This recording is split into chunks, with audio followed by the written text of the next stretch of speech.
Welcome to Shashtika சமையல். இன்றைக்கி சஷ்டிகா சமையலில் என்ன பார்க்க போகிறோம்னா, நெல்லூர் ஸ்டைலில் முட்டை கார தோசை எப்படி பண்ணுறதுன்னு தாங்க பார்க்க போகிறோம். இதை நீங்கள் ஒரு டைம் செஞ்சு சாப்பிட்டு பாருங்கள், அடிக்கடி செய்வீங்க, அவ்வளோ ஒரு டேஸ்ட்டு. வாங்க இந்த ரெசிபி எப்படி பண்ணலான்னு வீடியோக்குள்ளே போய் பார்க்கலாம்.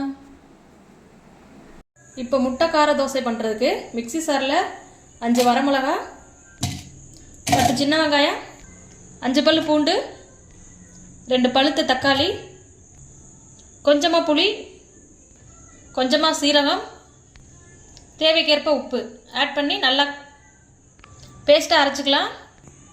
பாருங்கள், ஃபைன் பேஸ்ட்டாக நல்லா அரைச்சி எடுத்தாச்சு. இப்போ இதை தாளிப்பு பண்ணி எடுத்துடலாம்.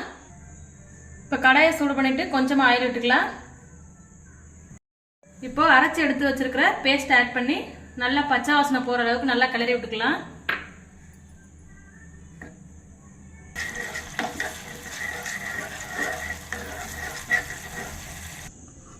பார்த்தீங்கன்னா பச்சை வாசலாம் போய் வந்துருச்சு. இப்போ தோசை ஊற்றிக்கலாம். இப்போ கல்லை சூடு பண்ணிவிட்டு தோசை ஊற்றிக்கலாம்.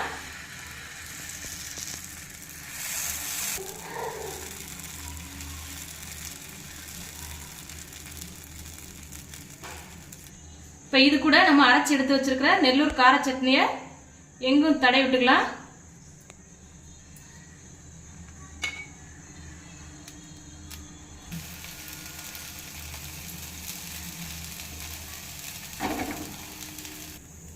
இப்போ இது கூட ஒரு முட்டையை உடைச்சு ஊற்றிக்கலாம்.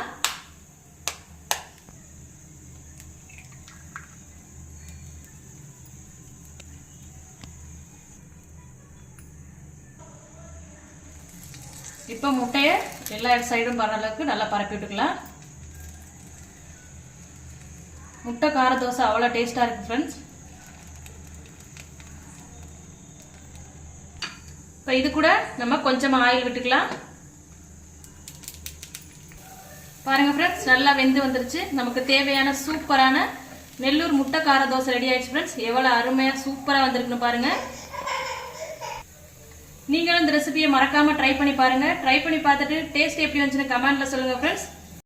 இந்த ரெசிபியை நீங்கள் குழந்தைங்களுக்கெல்லாம் செஞ்சு கொடுத்தீங்கன்னா குழந்தைங்க விரும்பி சாப்பிடுவாங்க.